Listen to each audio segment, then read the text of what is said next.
Hemos mencionado muchas veces el proyecto del corredor interoceánico del Istmo de Tehuantepec.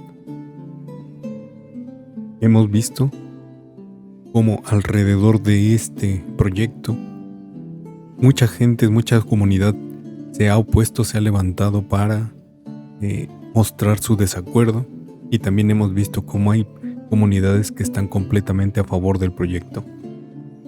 Hemos querido dejar en claro que se tome un punto muy importante, que se tome un punto de vista o que se tome una situación que es importante y relevante para este proyecto, y es que es de todos los proyectos que ha realizado el gobierno del Cotton Head, de la Cuarta Transformación de Morena, es el único al que la oposición no ha mostrado una resistencia, no ha mostrado un interés por impedir o por detener.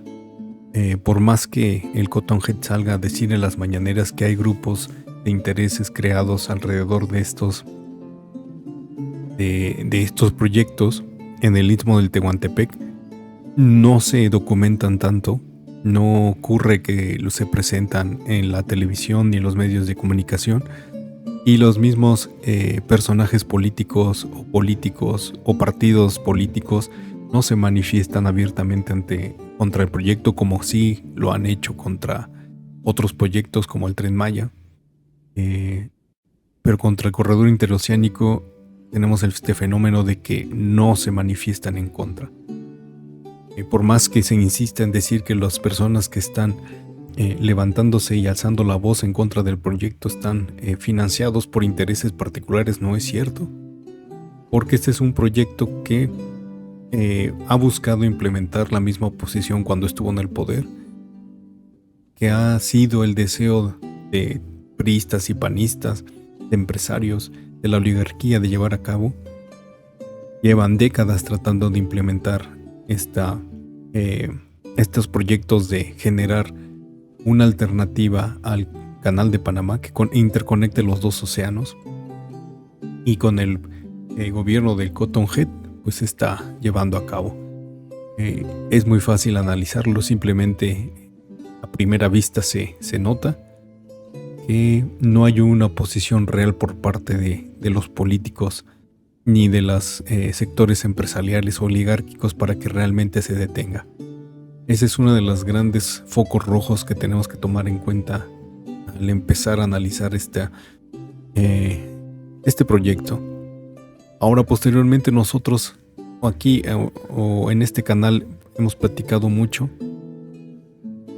sobre las consecuencias que pueden llegar a tener, no en el sentido del beneficio económico para el país, ¿no?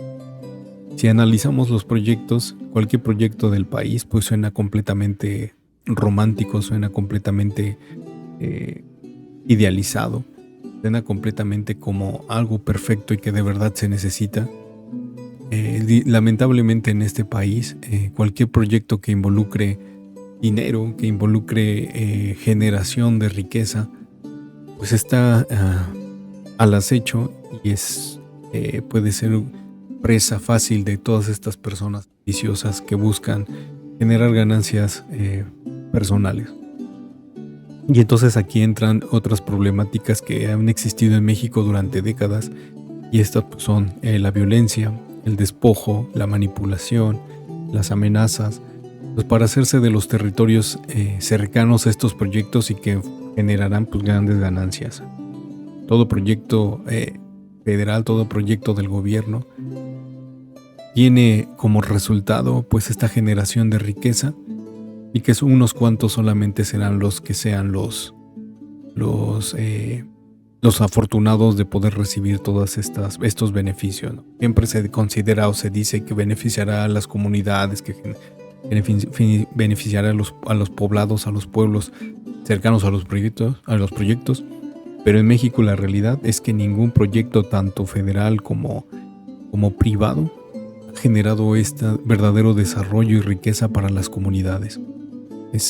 No es posible que a lo largo de tantos años, tantas décadas, en cualquier rubro industrial, en cualquier rubro de proyecto social o proyecto urbano o proyecto de transporte no se haya generado esta riqueza. Seguimos siendo un país completamente desigual. Hay mucha pobreza e irónicamente donde se generan este tipo de proyectos es donde más se recrudece la desigualdad, donde más se recrudece la brecha entre los pobres y los ricos. Es el caso también de los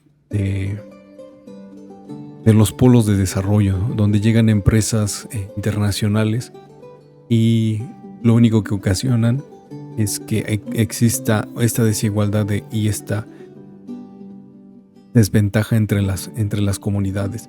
Siempre llegan prometiendo trabajo a las personas originarias de las comunidades y a lo mejor sí contratarán un pequeñito o un mediano porcentaje, pero la mayoría de las plazas grandes, de la mayoría de los puestos grandes e importantes, pues terminan siendo ocupados por personas que vienen de otros lugares.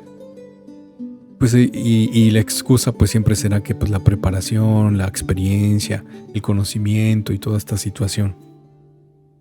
Pero al final pues no se cumple con esta promesa de la generación de empleos, ¿no? Ni de la generación del desarrollo de las comunidades. Entonces eso es un doble discurso muy, muy, muy cabrón, muy, muy difícil. Entonces ese corredor interoceánico pues no va a ser... ¿cómo se dice esto? Se me fue la palabra. No va a estar exento de estas situaciones, todos estos fenómenos. Desde la creación de este canal llevamos más de 1 año y medio con este canal haciendo videos y generando contenido y hemos visto situaciones, hemos visto y documentado estas manifestaciones en contra de comunidades, de poblaciones que no están a favor de estos proyectos. Y no es porque no estén a favor del progreso, sino que no están a favor y conocen lo que realmente hay detrás, ¿no? Puede ser que el gobierno federal tenga todas las buenas intenciones de generar pues, estos polos de desarrollo, porque cree o tiene la idea de que servirán y que serán útiles para la población. Pero con respecto a los gobiernos estatales y los gobiernos municipales, ahí es donde la puerca torce el rabo, porque ellos empiezan a hacer sus negocios, ¿no? Empiezan a beneficiar a particulares, empiezan a beneficiar a todos estos conglomerados de poder económico, pues que sí que buscan seguir incrementando sus ganancias. Y aunque las personas digan que el proyecto pues va a ser completamente administrado por el ejército, creo que será la Marina, si no mal recuerdo, la Secretaría de Marina la que administre el corredor interoceánico, pues sabemos que realmente la institución del ejército pues no es confiable, ¿no? Tanto es así que en muchos estados a nivel estatal pues se tienen indicios, se tienen pruebas de que también están coludidas con los grupos del crimen organizado. Y pues no importa que un proyecto esté administrado por el ejército, cuando todo lo que lo rodea, o sea, puede ser que a lo mejor digas, que ok, ahora sí el ejército se está portando chido, ahora sí el ejército está transparentando los gastos, la administración y la gestión, pero todo lo que conlleva alrededor, lo que se crea alrededor, pues ya es completamente independiente y sale de las manos de quien lo administra, ¿no? De quien administrará el corredor interoceánico. Y aquí es donde entra todo estos fenómenos de despojo, de violencia, de crimen, de violar los derechos de las comunidades y los derechos de las personas y los individuos. Entonces hay que tener cuidado, hay que, por mucho que se quiera o nos quieran vender el discurso de que esto va a generar desarrollo en las comunidades, ya tenemos la vasta experiencia de que hasta el momento no ha sido así. Esta administración ya no nueva, ya estaba diciendo, esta administración que ya está a punto de acabar, que terminará, pues ya no se va a hacer cargo, no va a seguir administrando, no va a seguir vigilando la administración y la gestión de estos proyectos.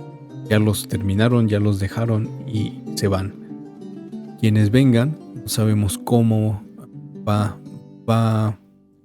a llevar las políticas relacionadas con estos megaproyectos, y pues es un volado, ¿no? Es un arma de doble filo.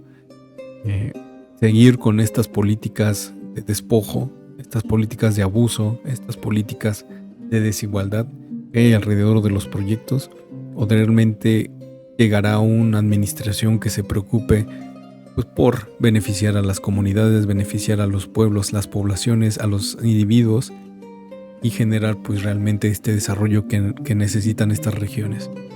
No lo sabemos. Como pintan las cosas, todos los candidatos que están tanto en el grupo oficialista, en el partido oficialista, como en la oposición, pues no tienen ni representan realmente la visión que se busca pues para generar un cambio.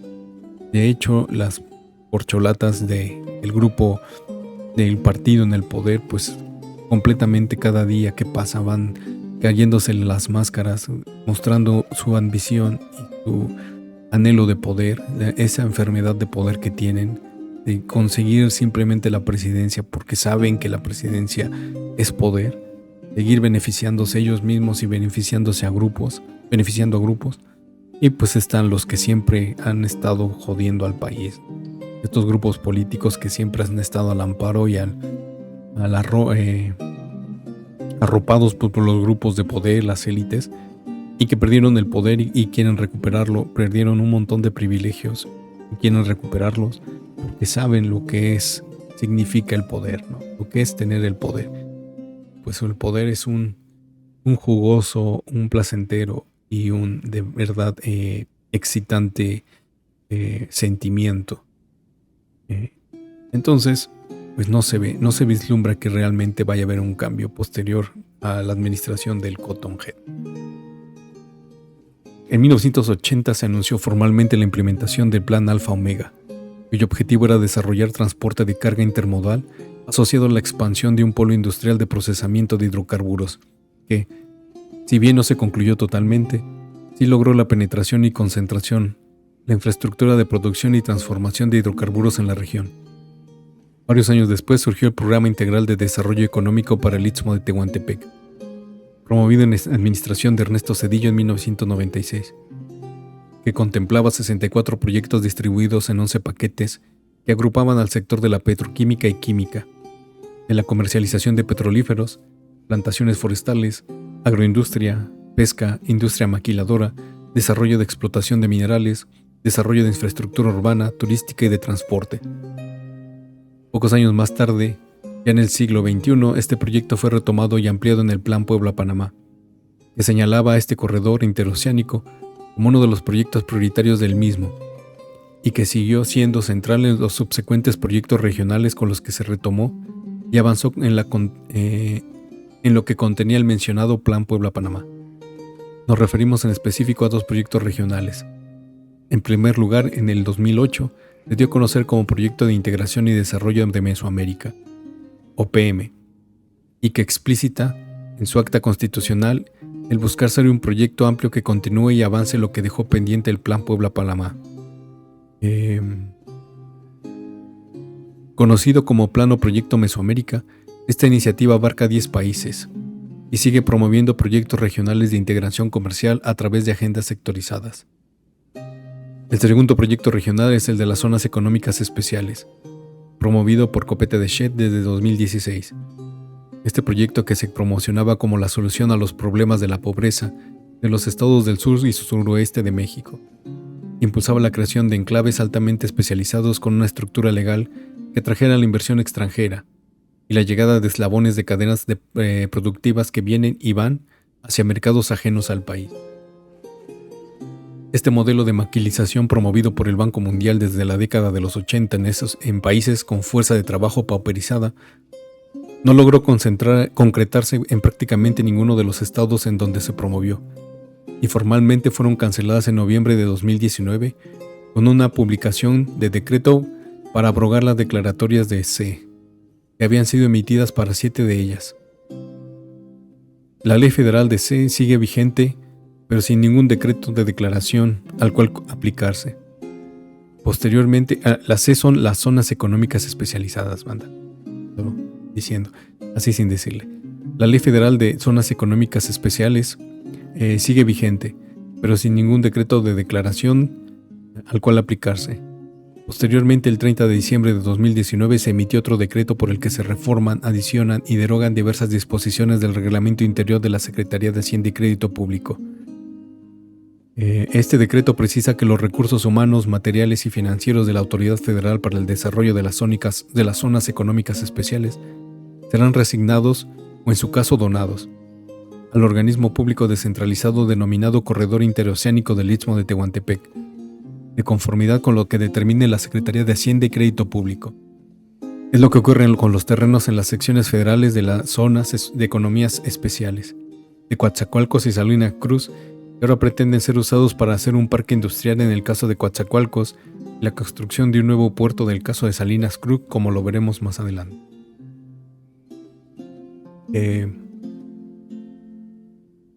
Rutilio Escandón Cadena, gobernador de Chiapas, instruyó a sumarse a las acciones y trabajar en conjunto con los 3 niveles de gobierno en pro del desarrollo de la entidad, debido a que, según su visión, el corredor interoceánico abrirá una ventana de oportunidades y mayores inversiones para estados del sureste, entre ellos Chiapas. En cumplimiento a ese mandato, Victoria Cecilia Flores Pérez, secretaria general del gobierno, Carlos Salazar Estrada, secretario de Economía, acompañaron a Raimundo Pedro Morales Ángeles, coordinador general del Corredor Interoceánico del Istmo de Tehuantepec, a una jornada de 2 días para dar seguimiento a la magna obra. Los funcionarios sostuvieron distintas reuniones con grupos de pobladores, autoridades y empresarios de Tapachula, Suchiate, Huixtla, Villa Comaltitlán y Acapetagua, a quienes reiteraron la solidaridad del gobierno federal para brindar certeza y seguridad durante el desarrollo del megaproyecto. También resaltó la asociación que ha sobrellevado en los 3 niveles de gobierno con la consolidación de la línea K.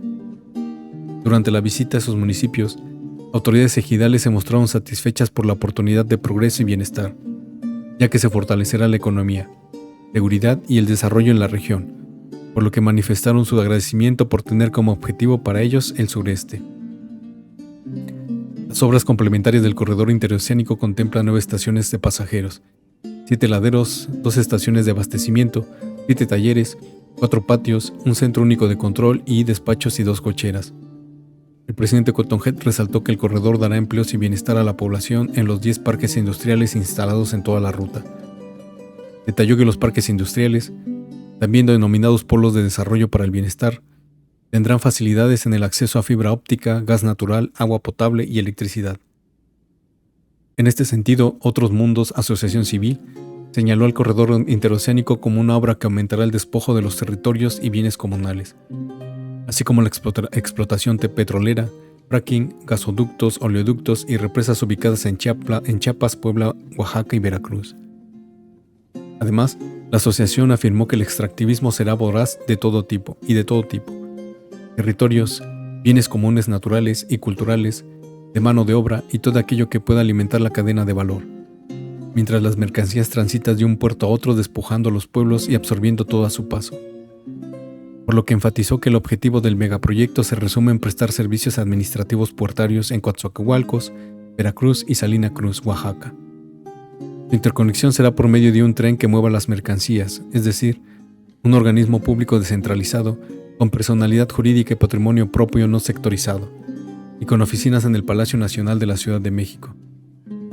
Dicho esto, su patrimonio estará formado por aportes del gobierno federal, quien subsidiará el comercio internacional, en específico de las grandes transnacionales, para el beneficio del mercado asiático.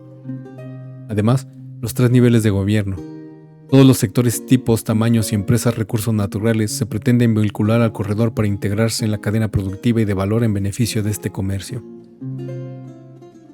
Aunado a lo anterior, afectados por las obras del corredor interoceánico del Istmo de Tehuantepec, instalaron un bloqueo carretero sobre la vía federal transísmica a la altura de San Juan, Huichicobi, Oaxaca, para demandar la instalación de una mesa de diálogo con autoridades del gobierno federal y estatal que encabeza Salomón Jara Cruz.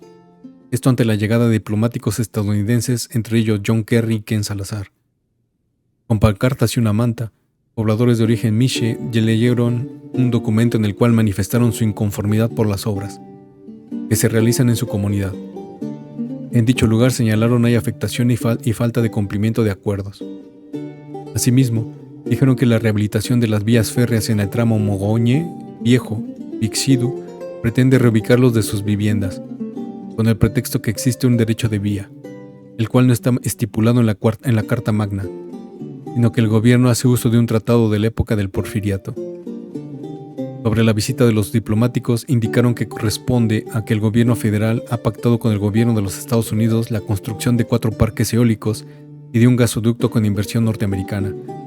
Hasta ese momento no existían manifestaciones de impacto ambiental ni consentimiento de las comunidades de la región para dichas obras. Carlos Beas Torres, asesor de la Unión de Comunidades Indígenas de la zona norte del Istmo, señaló que unas 700 familias podrían ser reubicadas, aunque aclaró, no existe un censo real para comprobarlo.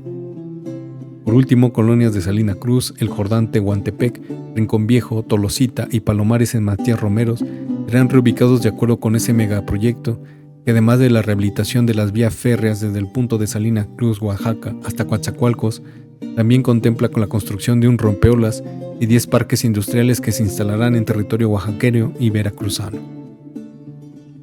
Pues ahí está, banda. Aquí es lo importante es ver todos los puntos de vista. A mí lo que más me hace resaltar, pues es esta situación de que siempre ha querido impulsarse proyectos en esta zona, que es una zona completamente rica en todos los sentidos y porque es una zona estratégica de prioridad, no solo para México, sino para el mundo. De verdad es una zona muy, muy, muy estratégica, muy importante, que generaría mucha inversión, pero lo que hay que resaltar es que esta situación no beneficia realmente a las comunidades ni las poblaciones. Históricamente en México nunca ha sido así. Quienes siempre han beneficiado pues son a los particulares, a los gobiernos municipales y estatales, y todas estas personas que llegan a hacer sus tratos bajo la mesa, que no ven por el beneficio de las personas, sino por el beneficio de ellos mismos y de personas a las que sirven o de las que van a sacar un provecho. Hay que tomar mucho en cuenta esto. Hay que tener en cuenta todas las manifestaciones del pueblo populares, de quienes no están de acuerdo, y no hay que atacarlos, no hay que meternos con ellos en una forma negativa, porque también son parte del pueblo, son parte de nosotros, y nosotros permitimos que existan abusos sobre ellos, pues lo único que estamos haciendo es que en algún momento permitamos y demos pie a que existan abusos sobre nosotros. Tenemos que escuchar todas las voces, tenemos que leer todos los puntos de vista, conocer todas las situaciones en las que viven en estas zonas que sufrirán el impacto de todos estos megaproyectos, y no simplemente desde la comodidad de nuestro hogar poder generarnos una opinión. No podemos ignorar las demás voces porque estaríamos corriendo el peligro de repetir lo mismo que permitimos gobiernos pasados. Este abuso generalizado de los pobres o sobre los pobres, o este abuso generalizado de los ricos sobre los pobres. Entonces hay que tener en cuenta esta situación. Les deseo lo mejor, nos estamos escuchando pronto.